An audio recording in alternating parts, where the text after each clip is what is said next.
അങ്ങാടി തോറ്റേൻ അമ്മയോട് എന്ന് പറയുന്നത് പോലെ അവർക്ക് ജയിക്കാൻ വേണ്ടിയിട്ട് എന്തും പറയാം, ആരെ അപമാനിക്കാം എന്ന് പറയുന്ന ഒരു രീതി ശരിയല്ല. മനസ്സിലായി? എത്ര സ്ത്രീ വിരുദ്ധതയും സ്ത്രീകളെ അപമാനിക്കുന്ന തരത്തിലുമാണ് 2-3 ദിവസമായിട്ട് ഇവർ കാണിച്ചുകൊണ്ടിരിക്കുന്നത്. എനിക്ക് പറയാൻ ഒറ്റ കാര്യമുള്ളൂ, ഭ്രാന്ത് വന്നാൽ നമുക്ക് ചങ്ങലക്കിടാം. ചങ്ങലയ്ക്ക് ഭ്രാന്ത് വന്നാൽ എന്ത് ചെയ്യും? ആദ്യം ഇവർ ഭയങ്കര കൂട്ടായിരുന്നു. ലക്ഷ്മിപ്രിയ അൻസിബയ്ക്ക് കാവലിരുന്നിട്ടുണ്ട്. ചെന്ന സമയം മുതൽ അൻസിബയെ ടാർഗറ്റ് ചെയ്ത് അൻസിബയുടെ റൂം മാറ്റി അൻസിബയ്ക്ക് ജോയിൻസ്. അപ്പൊ അതുകൊണ്ട് അവരെയും കൂടെ കൊണ്ടുവരണം. അങ്ങനെയാണെങ്കിൽ അതിജീവിതം ഉൾപ്പെടെയുള്ളവരെ നമ്മൾ കൊണ്ടുവരേണ്ട, ആദ്യം അവരെ കൊണ്ടുവരേണ്ടത്, അത് കഴിഞ്ഞിട്ട് ഇവരെയും കൊണ്ടുവരുന്നെങ്കിൽ. പക്ഷെ ലക്ഷ്മിപ്രിയയെ കൊണ്ടുവരാൻ അവിടെ സ്ത്രീകൾ ആരും സമ്മതിക്കത്തില്ല എന്നാണ് ഞങ്ങൾ പരസ്പരം സംസാരിച്ചപ്പോ സംസാരത്തിൽ നിന്ന് മനസ്സിലായത്. ലക്ഷ്മിപ്രിയ ഇനി ഞങ്ങൾക്ക് അവിടെ കൊലപാതകം നടക്കും, ഇനി അമ്മ സംഘടന കൊലപാതകം വരെ നടക്കും. അതുകൊണ്ട് അവരെ ഇനി കൊണ്ടുവരാൻ സമ്മതിക്കില്ല എന്ന് തന്നെയാണ് ഞങ്ങൾ എതിർക്കും, ശക്തമായിട്ട് എതിർക്കും ലക്ഷ്മിപ്രിയയെ കൊണ്ടുവന്നാൽ. നമസ്കാരം ആൻഡ് വെൽക്കം ബാക്ക്. എല്ലാവരും സുഖമായിട്ടിരിക്കുന്നു. AMMA തന്നെയാണ് ഇന്നത്തെ വിഷയം. വീണ്ടും ഞാൻ ഈ ഒരു ഇൻ്റർവ്യൂ, ഈ ഉഷ ഹസീന എന്ന് പറഞ്ഞിട്ടുള്ള അവരുടെ ഇൻ്റർവ്യൂ ആക്ച്വലി വെയിറ്റ് ചെയ്തിരുന്നില്ല. കാരണം വെച്ചാൽ ഈ അമ്മയിലെ പ്രശ്നങ്ങൾ നടന്നു കഴിഞ്ഞിട്ട് എല്ലാവരും പുറത്തെത്തിയിട്ട് മീഡിയയോട് സംസാരിക്കുമ്പോൾ വളരെ സ്ട്രോങ് ആയിട്ട് കാര്യങ്ങൾ സംസാരിക്കാൻ കഴിവുള്ള സംസാരിച്ചിട്ടുള്ള ഒരു വ്യക്തിയായിട്ട് എനിക്ക് ഫീൽ ചെയ്തിരുന്നു. അപ്പോൾ ഞാൻ അന്ന് മുതലേ ഇവരുടെ ഇൻ്റർവ്യൂവിന് വേണ്ടി വെയിറ്റിംഗ് ആയിരുന്നു കേട്ടോ. കാര്യങ്ങൾ നല്ല അടിപൊളിയായിട്ട് ഇവർ കിരീടം മൂവിയുടെ ഒരു കിരീടം റീലോഞ്ച് ഉണ്ടല്ലോ, ആ മൂവി റിലേറ്റഡ് ആയിട്ട് ഒരു ഇൻ്റർവ്യൂ ആണ്. അപ്പോൾ അതിൽ സ്വാഭാവികമായിട്ട് ഇവർ വരുന്ന സമയത്ത് അമ്മയുടെ കാര്യങ്ങളൊക്കെ ചോദിക്കും. അപ്പോൾ അമ്മ മാത്രമല്ല, അമ്മമ്മയുടെ കാര്യങ്ങളടക്കം ഇവർ പറഞ്ഞു. പക്ഷെ നമ്മൾ ഈ വീഡിയോയിൽ ചർച്ച ചെയ്യുന്നത് നമ്മുടെ സ്ഥിരം അങ്ങനെയല്ല കേട്ടോ, സ്ഥിരം മൃഗം എന്ന് പറയല്ല, അത്രയും ചെയ്തു വെച്ചോണ്ട് പറയുകയാണ് സ്ഥിരം വേട്ടമൃഗമായിട്ടുള്ള ലക്ഷ്മിക്കുട്ടിയമ്മ. ലക്ഷ്മിക്കുട്ടിയമ്മ ഫേസ്ബുക്കിലൊരു പോസ്റ്റ് ഇട്ടിട്ടുണ്ട്. അതായത് ഞാനിവിടെ കാണിക്കുന്നില്ല, ഞാൻ എടുത്ത് അൻസിബയ്ക്ക് തിരിച്ചടി എന്ന് പറഞ്ഞിട്ട് റിപ്പോർട്ടർ ചാനലിൽ ഇത് പറയുന്നത്. ടിനി ടോമിനെതിരെ കേസെടുക്കാനാവില്ലെന്ന് പോലീസ് റിപ്പോർട്ട് എന്നും പറഞ്ഞിട്ട് ഒരു പോസ്റ്റ് ഷെയർ ചെയ്തിരിക്കുന്ന ലക്ഷ്മിക്കുട്ടിയമ്മ. ഇതിൻ്റെ കമൻറ്റ് ബോക്സ് എൻ്റെ അമ്മോ, ആരൊക്കെയാണ് ശരിക്കും 3G ആയെന്ന് കേരളത്തിൽ ശരിക്കും അറിയാം, നീ കൂടുതൽ പറയണ്ട.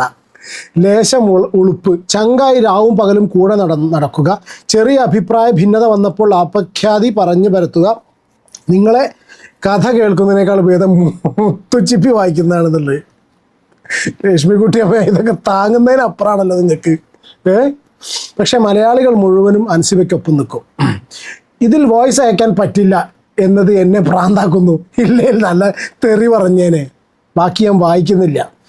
ഏതായാലും നീ അടക്കമുള്ള സിനിമയിലെ സകല ചാണകങ്ങളും മലയാളികൾക്ക് മുന്നിൽ എക്സ്പോസ് ആയല്ലോ, അതിൽ അൻസിബ വിജയിച്ചു. സമയം കിട്ടുമ്പോൾ കമൻറ്റ് ബോക്സ് കൂടി ഒന്ന് വായിക്കണേ തള്ളേ.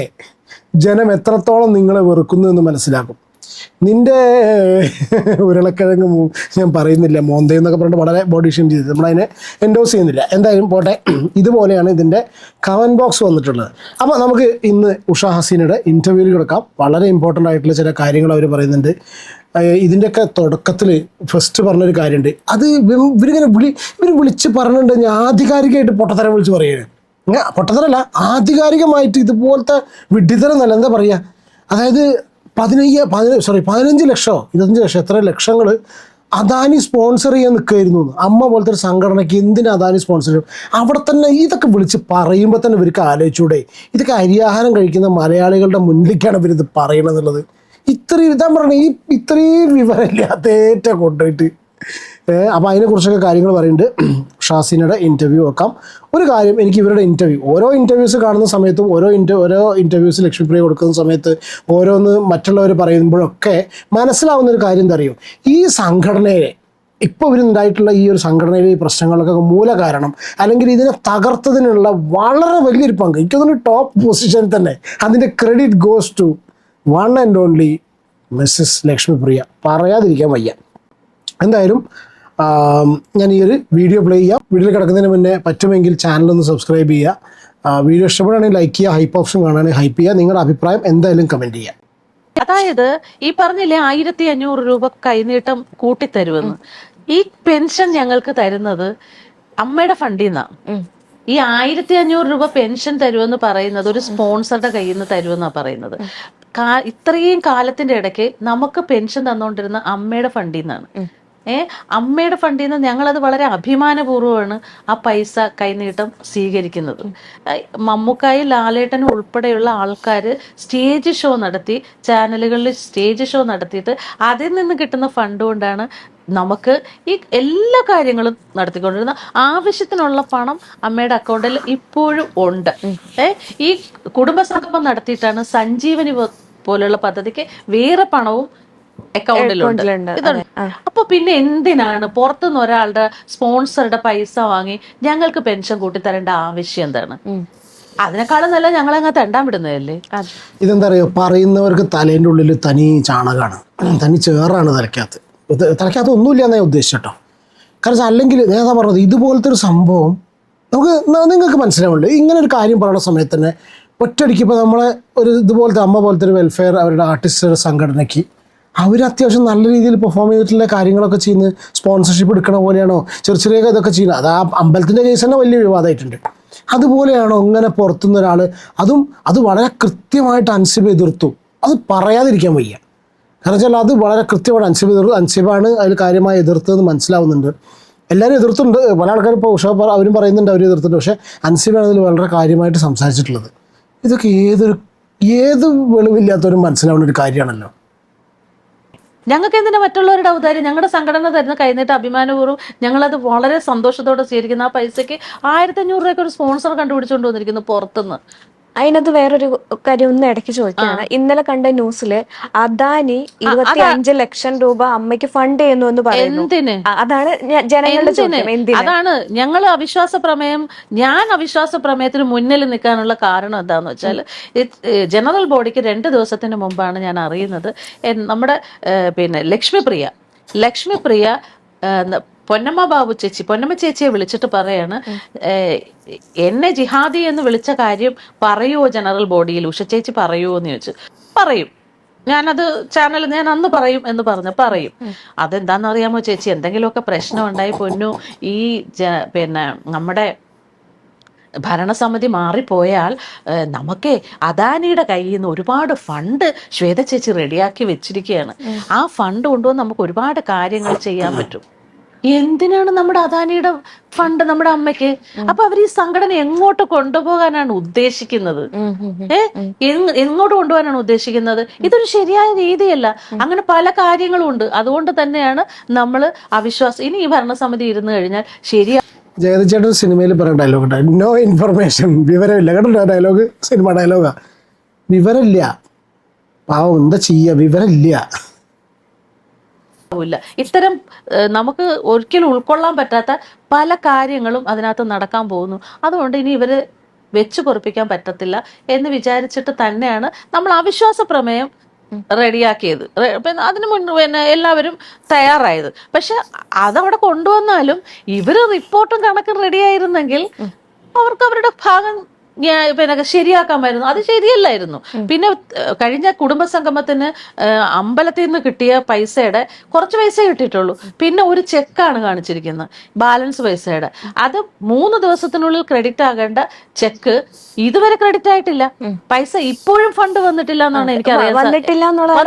വന്നിട്ടില്ല. പ്രോഗ്രാം കഴിഞ്ഞ് 3 മാസം കഴിഞ്ഞു, 3-4 മാസമൊക്കെ കഴിഞ്ഞു അല്ലേ? 4 മാസം, ഫെബ്രുവരി 14-ാം തീയതി അല്ലായിരുന്നു. ഇത്രയും മാസം കഴിഞ്ഞിട്ടും ആ പൈസയും കിട്ടിയിട്ടില്ല. അപ്പൊ മൊത്തത്തിൽ അവരുടെ ഭാഗത്ത് ഒരു രീതിയിൽ ഈ ഭരണസമിതി ചിട്ടയായ രീതിയിലല്ല പോയത്. അപ്പൊ ജനങ്ങൾ കണക്ക് ചോദിച്ചു, പല അങ്ങോട്ടും ഇങ്ങോട്ടും ആർഗ്യുമെന്റ്സ് ആയി. ബാബുരാജിന്റെ പേരിൽ ശ്വേത ഒരു ആരോപണം ഉന്നയിച്ചു കണക്കിന്റെ കാര്യത്തിൽ. ബാബുരാജ് അവിടെ കയറി നിന്ന് ബാബുരാജിന്റെ ഭാഗം ക്ലിയർ ആയിട്ട് പറഞ്ഞ് ജനറൽ ബോഡിയെ ബോധ്യപ്പെടുത്തി. ബാബുരാജ് തിരിച്ചൊരു ആരോപണം പറഞ്ഞു. അപ്പൊ എന്ത് വേണം? എന്നെ കുറിച്ച് ഒരു ആരോപണം പറഞ്ഞാൽ ഞാൻ അവിടെ ജനറൽ ബോഡിയുടെ മുമ്പിൽ ഈ വിഷയങ്ങളൊക്കെ നമ്മൾ കേട്ടതാണ്. ഇനി നമ്മളുടെ അടുത്ത മെയിൻ വിഷയത്തിലേക്ക് വരാം. നമ്മുടെ അൻസിബയുടെ കാര്യം ഒരു നിമിഷം. വളരെ മോശമാണ്. കല്യാണം പോലും കഴിക്കാത്ത അവിവാഹിതയായിട്ടുള്ള ഒരു പെൺകുട്ടിയെ, 32 വയസ്സുള്ള ഒരു പെൺകുട്ടിയാണ്. അവളെ പോലീസ് സ്റ്റേഷനിൽ കയറ്റിയില്ലേ? അത് തന്നെ ഏറ്റവും വലിയ തെറ്റ്. ഞങ്ങൾ ആരെങ്കിലും വിളിച്ച് എല്ലാ വിഷയങ്ങളും ഞങ്ങളുമായിട്ട് ഷെയർ ചെയ്യുന്ന ആളായിരുന്നു. അപ്പൊ ഞങ്ങളോട് ആരോടെങ്കിലും പറഞ്ഞിരുന്നെങ്കിൽ ഞങ്ങൾ വിളിച്ചോണ്ട് പോയനല്ലോ.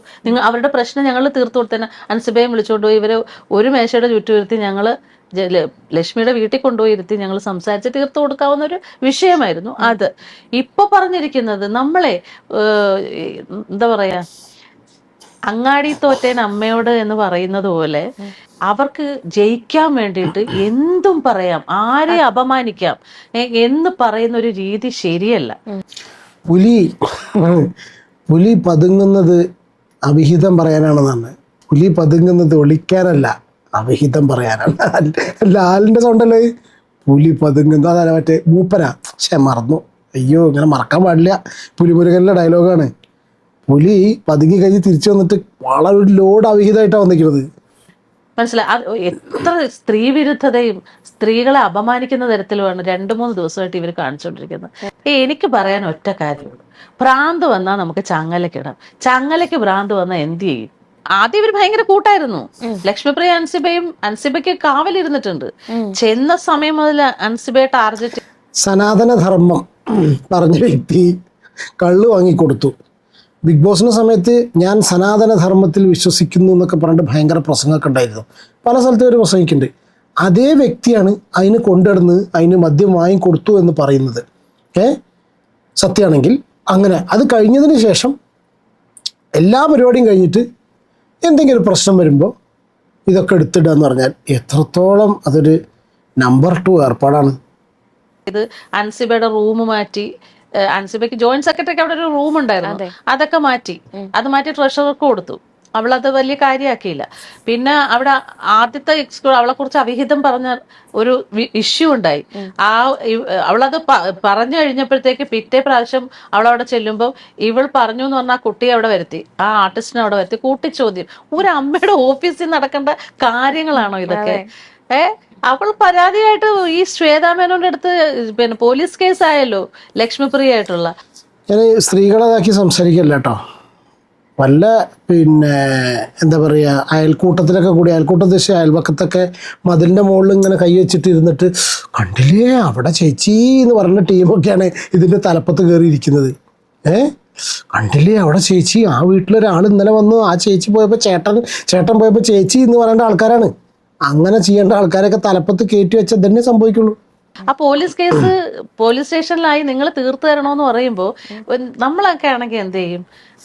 നിങ്ങൾ ഇങ്ങോട്ട് വാ, ഓഫീസിലേക്ക് വാ, നമുക്ക് പറഞ്ഞു തീർക്കാമല്ലോ എന്ന് പറഞ്ഞിട്ട് അതങ്ങ് പറഞ്ഞു തീർത്ത് കോംപ്രമൈസ് ചെയ്ത് വിടേണ്ടതിന് പകരം അത് ചെയ്തില്ല. ഇത് അമ്മ ഇടപെടത്തില്ല എന്ന് പറഞ്ഞു. അങ്ങനെ അവളെ പോലീസ് സ്റ്റേഷനിൽ പോയി ഇത്രയും വിഷമങ്ങളൊക്കെ അനുഭവിച്ചു കഴിഞ്ഞ് പിന്നീട് വന്ന ഗൂഗിൾ മീറ്റില് ലക്ഷ്മിപ്രിയ ആദ്യം തന്നെ ശ്വേതയ്ക്ക് താങ്ക്സ് പറയാ. എന്റെ ഈ പോലീസ് കേസിൽ ശ്വേത ചേച്ചിയാണ് എന്നെ രക്ഷപ്പെടുത്തിയത്, എന്നെ ഏറ്റവും കൂടുതൽ സഹായിച്ചതെന്ന്. അപ്പോൾ അത് നല്ലൊരു പെടുത്തിയതാണ്. നല്ലൊരു കുടുക്കൽ കൊണ്ടിട്ടു. ഒരു പ്രസിഡന്റ് ഇടപെടത്തില്ല എന്ന് പറഞ്ഞ കേസില് ഈ പിന്നെ ലക്ഷ്മിപ്രിയക്ക് അനുകൂലമായിട്ട് എല്ലാ സഹായവും ചെയ്തു കൊടുത്തു എന്ന് പറയുമ്പോ അത് തെറ്റല്ലേ? അത് ഡബിൾ സ്റ്റാൻഡ് ആണ്. ഡബിൾ സ്റ്റാൻഡ് അല്ല, അവർ ചെയ്തത് ശരിയായില്ല, അത് ശരിയല്ല. ഇതിനകത്ത് ശ്വേതാമേനോൻ പറയുന്ന ഒരു കാര്യമുണ്ട്, this is nothing to do with AMMA എന്ന് പറയുന്നുണ്ട്. അപ്പൊ അങ്ങനെയുള്ള ഒരാളുടെ ഡബിൾ സ്റ്റാൻഡ് അല്ലേ ഇവിടെ കാണുന്നത്? അതെ, തീർച്ചയായിട്ടും അത് ചെയ്യാൻ പാടില്ല. അതുകൊണ്ട് അപ്പൊ അവൾക്ക് ഭയങ്കര മാനസികമായിട്ടുള്ള വിഷമം ഉണ്ടായി. അതിനുശേഷം കുടുംബസംഗമം കഴിഞ്ഞതിന് ശേഷം അതിനുശേഷമാണ് അവള് രാജി എഴുതി കൊടുത്തത്. അപ്പോഴാണ് അവൾ രാജി എഴുതി കൊടുത്തത്. ഇത് കേട്ട് കഴിഞ്ഞപ്പോഴത്തേക്ക് അവൾക്ക് മനസ്സിലായി. അത് കഴിഞ്ഞിട്ട് പിന്നെ ഇതിന്റെ കംപ്ലീറ്റ് ഇന്റർവ്യൂ കൗമുദി മൂവീസ്, ഞാൻ എൻ്റെ ലിങ്ക് താഴെ എൻ്റെ ഡിസ്ക്രിപ്ഷനിൽ കൊടുക്കാം കേട്ടോ. താല്പര്യമുള്ളവർ ഫുൾ വീഡിയോ അവിടെ പോയി കാണേണ്ട ഒരു ഇന്റർവ്യൂ ആണ്. ഈ ഒരു വിഷയം താല്പര്യമുള്ളവർക്ക് കേട്ടോ, അല്ലാത്തൊരു ചിലപ്പോൾ ഒരു വിഷയം ഉണ്ടായിരിക്കില്ല. എന്തായാലും ലക്ഷ്മിക്കുട്ടി 2 ദിവസമായിട്ട്, 2 ദിവസമല്ല കുറച്ച് ദിവസമായിട്ട് ബഹിരാകാശത്താണ്. വേഗം വരട്ടെ എന്ന് പ്രാർത്ഥിക്കാം. എന്താണ് ഈ ഒരു വിഷയത്തിൽ നിങ്ങളുടെ അഭിപ്രായം എന്നുള്ള കമൻറ്റ് ചെയ്യൂ. നമുക്ക് അടുത്തൊരു വീഡിയോയിൽ കാണാം. Take care and God bless. By.